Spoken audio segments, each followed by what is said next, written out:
Hello.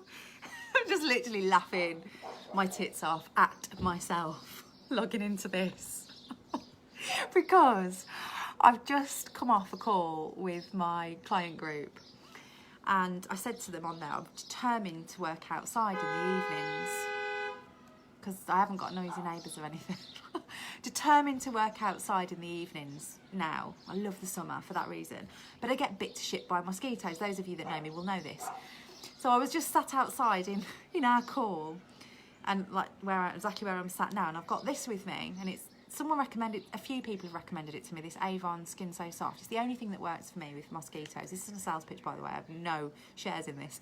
But it's brilliant and it works. But it's oil. So I'm a bit paranoid about mozzie bites because I blow up like a bitch. And it, honestly, they kill. And I had them all over my arms a couple of weeks ago and I just didn't want to go back there. So all the way through our call, I've been using this. There's hardly anything left in it. And I've been plastering it because it's that horrible dusky, I call it nasty dark. You know, that dusk. And that's when they're at their worst. And one of the girls said to me, oh my God, Michelle, you've been caking that on since you logged in today. You're going to slide off the chair when you finished. And hilarious. Just shouted to James, can you pass me my notebooks? I've got some notes to share with you tonight on tonight's topic. And as I've gone to get it, I've slid across the table, nearly fell over, gone to grab the notebook, and it slipped right out my hand because I am literally like a snail right now, honestly. So who have we got logged in tonight? Where are you all? I don't know if I can see comments. Give me a hey. Tell me where you're getting logged in from right now. Where are you in the world? And tell me if you're watching live or if you're watching on replay, tell me that too by just dropping a live or replay so I know. It's really valuable for me to understand who's catching these lives and who's not. Really important topic tonight because I pride myself on being the sort of mentor that has freedom at the forefront of my mind and priorities for my clients. Are my neighbours distracting you? Let me know if you want me to move. Because they are being quite noisy. They've been dead quiet and then literally the moment that I hit live, I don't know, I don't know what they're doing. Beeping their horn, fired up a motorbike, all sorts of crazy shit. I can't see comments, guys. So are you talking to me or are you just fucking silent? Or is Facebook broke? What's happening? Let me see. You are talking to me, but I can't see them again. Honestly, it drives me mad. Facebook needs to sort their shit out with this. I'm not going to rant, but isn't it ridiculous that they can't get something like this right? Like comments when you're live, for God's sake. I can't see your comments. I'm trying to see if I could see on another device, but I can't. So I'll go back and listen. So please interact with me when I'm asking you stuff because I'm asking you for a reason, and I will go back and have a look. I don't know if my neighbours are distracting you. Give me some angry faces if the neighbours are distracting you. Maybe I can see that. Give me some hearts if it's fine and it's no distraction at all and I can stay where I am. Otherwise I've oiled up for nothing. Can't see you bloody emojis either. For God's sake, I'm gonna take it that you're not distracted. So the big thing for me was freedom. When I didn't launch an online business to be a millionaire. I mean, it's nice, don't get me wrong, and I wouldn't give the money back, and I'm very, very grateful for everything that we've been able to achieve in our lifestyle because of the money, but I didn't get in business for money. I didn't get in business for status. I definitely didn't get in business for fame. Being an introvert, visibility and these live videos was the worst part for me when I first started. It was all about freedom, and not just in a financial sense, but in the sense of being able to wake up in the morning. This was my goal when I started. It was to be able to wake up in the morning and say to James, what should we do today? And it sounds simple, doesn't it? But that was our goal. Just to be able to roll over and go, morning, babe. What should we do today? What do you fancy doing today? And having that luxury of choice. Without having to think, can we afford that? Without having to think, but we've got to go to work and drive into an office and work with people we don't want or any of them things. Without having to think we've got to be somewhere in the world to get paid. But we're having real freedom and real choices. That was our goal. And we live that life. We get to say that every day. There's some things that I still choose to do because I love it. And when I ask myself, what do I want to do today? There's parts of my work that very rarely feel like a chore. Of course, there are always some parts of your work that sometimes become a bit stressy or you don't want to do. That's with anything though, you know, being realistic. But 99.9% of the time, I can honestly say with my hand on my heart that I feel calm. I feel imbalanced. I feel imbalance. When you say imbalanced, it has a totally different meaning, doesn't it? I feel happy, fulfilled, and I have choices. If it wasn't for old COVID-19, if I want to get on a plane and go and work from England to be by my family and see my nieces, and I can. If I want to say, do you know what, I'm just going to clear my diary completely and take a month out, I can. If I want to, you know, and that was what it was about for me. But that only happens if you plan for it. It doesn't happen by accident. It happens because you create it. Nobody suddenly comes and taps you on the shoulder when you reach a certain level of income in the bank, or money coming in, or money in the bank, or whatever, success, and says, you can have freedom now. It doesn't happen. We've got to design that, and that's what tonight's about.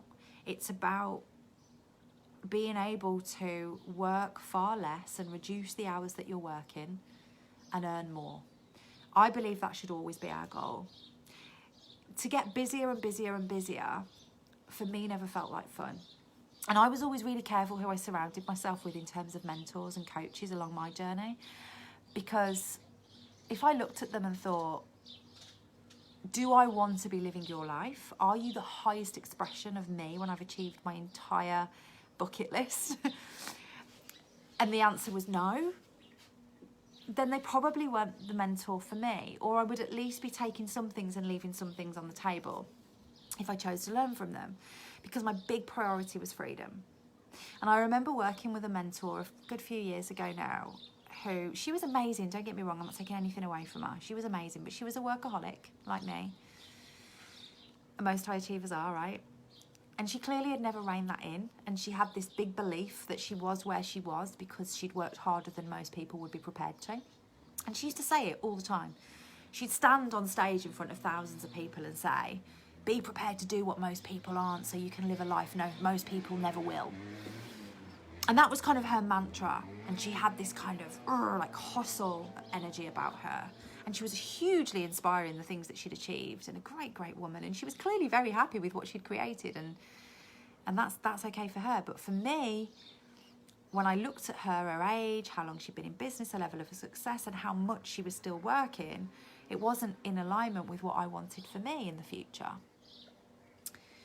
I wanted to keep reducing my hours and constantly be working less but achieving more. And when I say achieving more, I mean having more income but a greater impact in the world as well, without having to keep flogging myself. And so I was in that relationship as mentor and mentee with her, with my eyes wide open, that I needed to take some things with a pinch of salt, because I was very aware that I didn't want to become her completely. There's some things I absolutely wanted, but not all of it.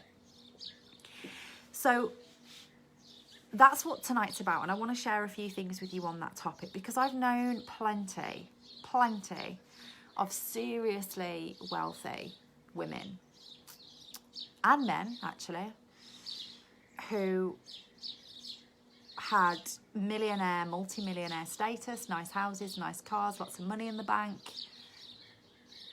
And lots of people would have thought they'd got their shit together in every aspect, yet on the inside and behind closed doors, they were super busy, super stressed, always burnt out. And to me, that wasn't what success, and isn't what success is about. And I have been that person, let me tell you. I haven't always had this sussed. I can remember, probably about 5 years ago now, I was in Arizona, and one of my mentors at the time, I was having a scheduled session, coaching session, one-to-one mentor, face-to-face. And I was really stressed out because I'd just been working morning and night. Most of the people I worked with were back in European time zone. We were living in Arizona at the time for a short while. So I was getting up at around 5 a.m. to catch the European market, working till around 1, 2 o'clock in the afternoon with Europe. And then I was getting a power nap and then working till late into the night in the US Canadian market. And I was exhausted. My diary was rammed. I'd open it and it would just be back to back with work. And I had this mentality of, I'll slow down when I hit that goal, I'll slow down. When I do this, I'll slow down. When I achieve that level of success, I'll rein it in a bit. When I'm hitting that monthly income, I'll gain some of my life back. And there is an element of that. Sometimes we have got to do more in the beginning where we lack in skill or knowledge and experience. We have to make up in hard work and time. And I get that. And I was prepared for that. That wasn't the case. You know, I was just constantly doing more. And I'd fallen into a trap of doing more, mainly through guilt and believing that I had to maintain that level of success or to keep growing. And I walked into my mentor's office that day and he looked up at me and went, wow, you look like shit. I was like, great. And I knew I did. I did look like shit. I was really tired. It's that time of the month as well. So you always look like shit, don't you? Sorry, guys, that men that have logged in. I have seen a few male names pop up this evening. But, you know, I'm here to cater for a female audience. So if you don't like it. So it was one of those days. And I said, I'm exhausted. I'm absolutely exhausted. I'm working morning and night. I don't seem to be moving forward as fast as I can. I can't work any harder. My diary's rammed all the time. And he went, well, whose fucking fault's that? Screwed his face up at me. And I was expecting him to go, oh, you know, come on. This is another reason why I quite like that masculine energy. And you don't have to work with a man to get it. But I like that no bullshit in a mentor. Because he really called me out. And he was like, well, who's planning your time for you? I went, well, I'm planning my time. And he was like, well, who's filling in your diary and ramming it out like that? And I said, well, I am. And he was like, well, whose fucking fault is it then? And I was just like, you're right. You're absolutely right. I'm doing this to me. Nobody else is doing this to me. It's me doing this to me. And it was a real moment for me. One of those moments that you look back on and you know there was a big change from that point. And I thought, he's right. I'm planning for this. I'm creating this reality. No one else is doing that for me. Doesn't, you know, whether it's born from some beliefs I was holding on to or all of that stuff, the bottom line is I'm doing this to me and it's totally in my control to change it. And I did. From that day I did. And there's a few things that I had to do to get there.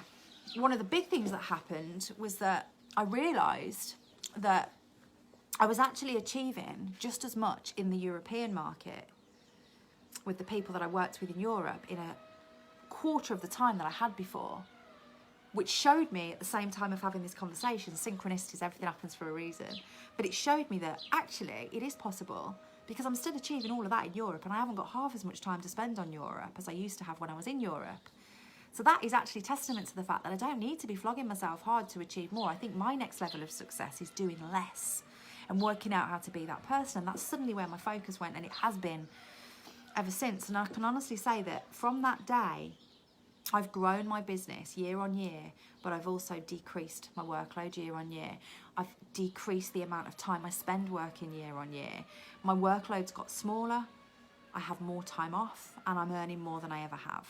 So this isn't horse shit that I'm telling you right now. Anything I ever share with you is because I've lived it, breathed it, got it wrong, fucked it up multiple times, gone again and again and again till I've got it right, and then I'm like, right guys, I've got it, so that you don't have to mess it up for as long as me, hopefully. So here's how I've done that. Now I'm just going to share 3 things with you. There's a bigger list than this. There's around 10 key things that you need to be really carefully considering to be constantly achieving more and working less. I'm going to share the first 3 with you this evening.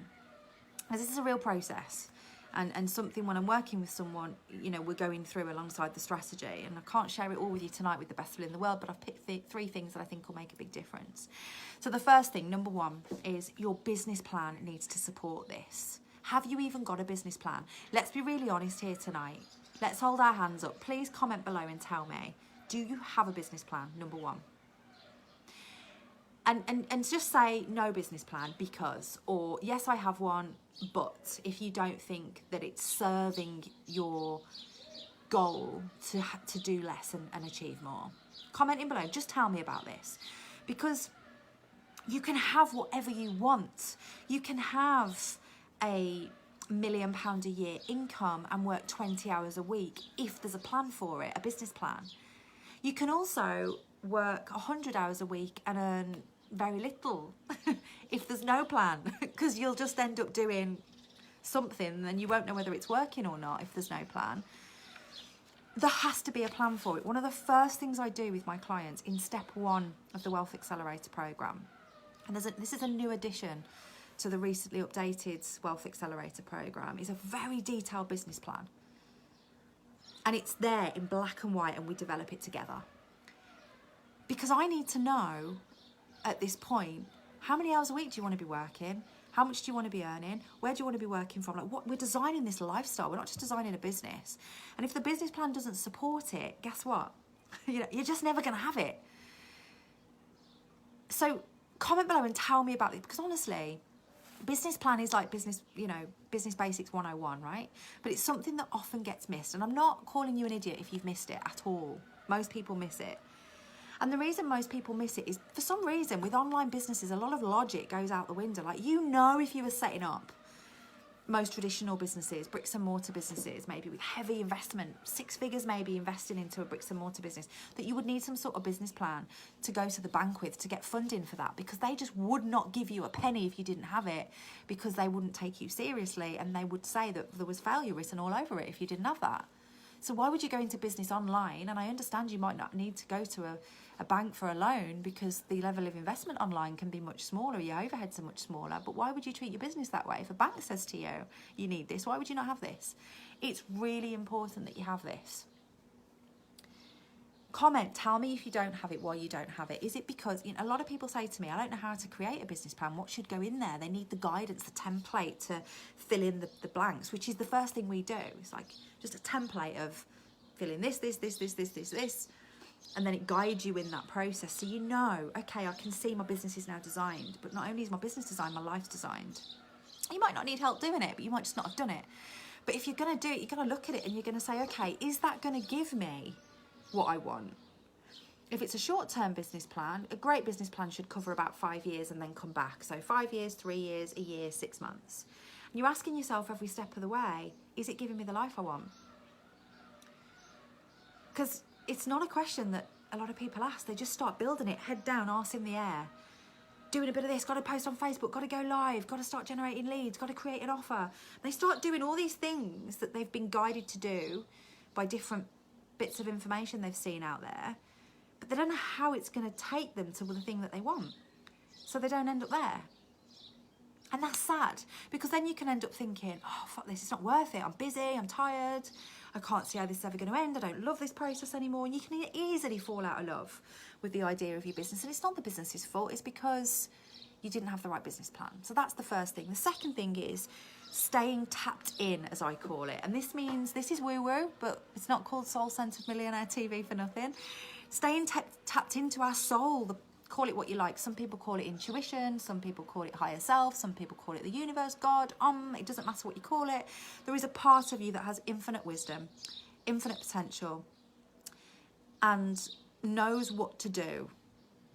There's a part of you that some people call it inflow. You know that when you're just like, it's like everything you touch turns to gold, and you know exactly what to do, and you sit down to work for an hour and you just fly through it. You look up at the clock and you're like, wow, that hour's passed and I've nailed today, and you just banging out the to-do list and you're super productive. And for most people, those days are few and far between. They have like one of those days and 5 shit. But what about if you had most of those days where like 99% of the time you were tapped in, and you could plug into that part of yourself that knows? It's like coming home when you can do that, and you can quieten your mind a little bit and ask your higher self, universe, soul, questions to how you can achieve greater levels of success quicker and easier, and get the answers, get the wisdom, get the insights, and therefore stay on task and achieve more in a small amount of time. I'm telling you, this is one of the biggest breakthrough moments that I had in terms of working less and achieving more. I realised that things didn't have to be hard. They didn't have to be a struggle. They didn't have to experience an enormous amount of resistance. My life path, my birthright was to be abundant in all areas. It is for all of you. Your birthright is to be abundant in time, abundant in money. It is totally possible for you to have it all. At some point, it's drilled into you that that's not realistic and there's got to be a trade-off. But it's not true, it's just a belief. And inside of you is a part of you that knows what you're capable of and that you really can have it all. And connecting to that part of you regularly, whether it's through meditation. I use something called the soul retrieval process. Those of you that are clients of WOW will have used it too and know that I guide you to tap in and ask yourself powerful questions and then receive the answers to that and know what to do with that and act on intuition. And you achieve so much more when you feel good. It's about being high vibration as fuck when you're working, because I tell you something, when I went into that office in Arizona and I looked like shit and my mentor told me I did, I was not tapped in. I was experiencing enormous amount of resistance. I was achieving and I was busy all the time, and people on the outside would have gone, wow, she's smashing it. She's like a machine. I don't know how she does what she does, but I wasn't feeling great. I was taking the hard route, the path of most resistance, because I was coming at it from an ego place. And when I say ego, I don't mean big-headedness or like, look at me, look at me. I mean ego as in the opposite to soul.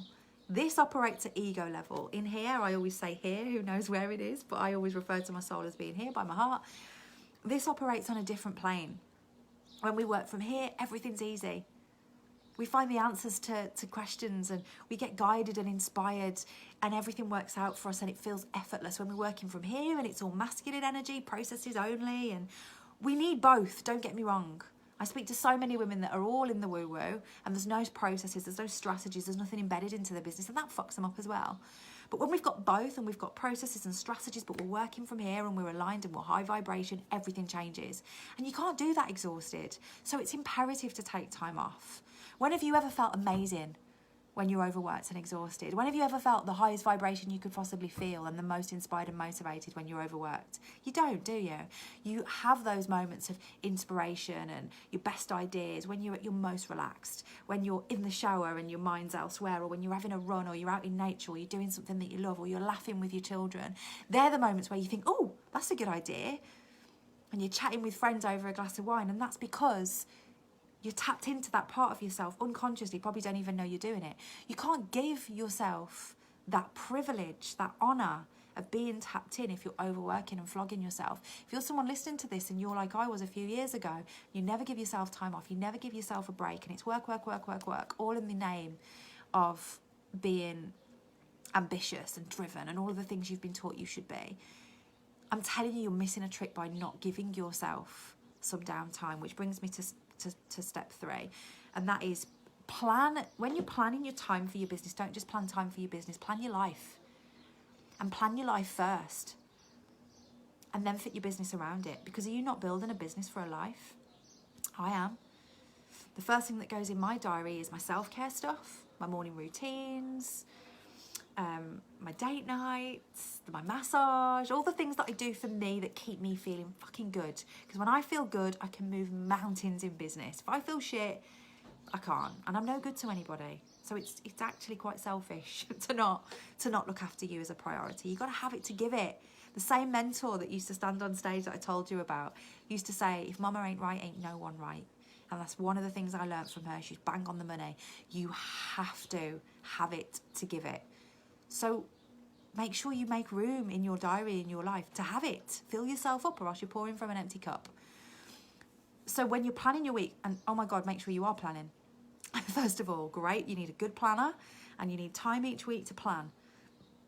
But you've got to be planning you first as a priority. There's never going to be a moment where you think, oh, now's a good time for me to do that because I'm earning a certain amount now where I can give myself the luxury of planning me first. You should give yourself that luxury from day one. You might give yourself more time as you start increasing your bank balance and your success and things start happening easier because you're better, then you can have more time.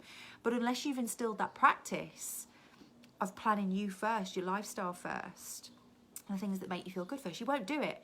I can tell you that because I can remember playing that game with myself. I can remember saying, when I'm earning $3,000 a month from my business and I no longer need another income to pay me, and I haven't got to worry, and my bills are paid, I'll start taking more time off. And then I started saying, when I've got to 5 or 6 grand, I'll know I'm really safe and I'll start to take more time off. And then I started saying, when I hit that 10 grand a month mark, I'll feel really happy, and then I'll start. You'll play that game forever. I promise you, you will. Start now. My only regret is not starting doing these things sooner. I never look back and think, I wish I'd have worked harder at a point in my life because I'd be further forward. I do look back though and think, I wish I'd have made my vibration and alignment a priority way sooner. I wish I'd have made working less and earning more a priority way sooner, and not allowed myself to wear my work ethic like a badge of honour. Because really what I was actually doing is making myself feel worthy of the success by overworking, because then it felt like I deserved it. And that's the truth. And that's what's normally going on for people that push themselves to work too hard and don't take enough time off. And that's absolutely what was going on for me. Now, when we get more into these 10 steps, it becomes more about systems and processes and delegation and leverages and plans to scale your business so that you can take more time off and work more. It becomes about leadership. It becomes about getting the right team around you. So there is more to this than just this stuff. But no matter where you are in business right now, you can take from those 3 steps. And I would love to hear from you. What's been your comment below? What's been your light bulb moment? What do you pledge you're going to go away and do as a result? Is it the business plan for you? Is it staying tapped in? Is it planning life first? Is it planning at all and organising yourself better? Like, what's the big thing from tonight? Is it all 3? Please share, because I like to know what's making a difference, because it makes it more worthwhile for me showing up here, doing it, knowing that it's making a difference. So please share that with me, because it's so, so valuable. And thank you for listening. Mwah. Speak soon.